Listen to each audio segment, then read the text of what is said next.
పునరపి జననం పునరపి మరణం పునరపి జనని జఠరే శయనం ఇహ సంసారే బహుదుస్తారే కృపయా పారే పాహి మురారే.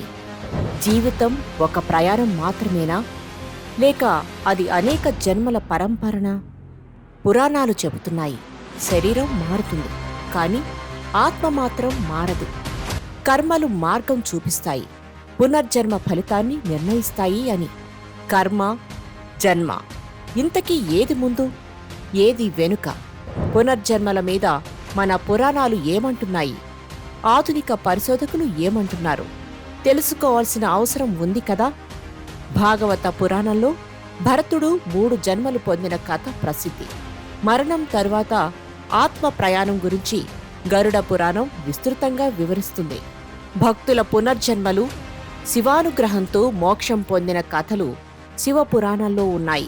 దేవీ భాగవతంలో ఉపాసకులు పూర్వజన్మ వాసనల వల్ల దేవీ భక్తులుగా పుట్టడం గురించిన ప్రస్తావన. దేవతలు కూడా శాపవశత్తు భూమిపై పునర్జన్మ పొందిన ఉదాహరణలు కనిపిస్తాయి. జయ, విజయులు శాపవశాత్తు 3 సార్లు అసురులుగా పుట్టిన కథ విష్ణు పురాణంలో కనిపిస్తుంది. పునర్జన్మ నిజమా? అసలు శాస్త్ర విజ్ఞానం ఏమంటోంది? పూర్వజన్మ జ్ఞాపకాలు నిజంగానే ఉంటాయా?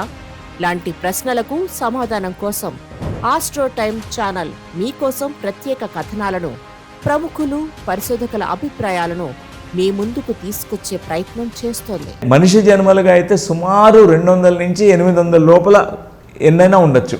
ఏదో ఒక కారణంతో శరీరాన్ని వదలాల్సి వస్తుంది. వాళ్ళ పరిసమాప్తి కాగానే వాళ్ళ యొక్క జీవిత ఏదైతే ఒక కారణ జన్మంతో వస్తారో అది కంప్లీట్ కాగానే పాస్ట్ లైఫ్ రిగ్రెషన్ థెరపీ అంటే ఏమిటి? మనిషిని గత జన్మలోకి తీసుకువెళ్లడం సాధ్యమా? ప్రపంచవ్యాప్తంగా దీని మీద ఎలాంటి పరిశోధనలు జరుగుతున్నాయి?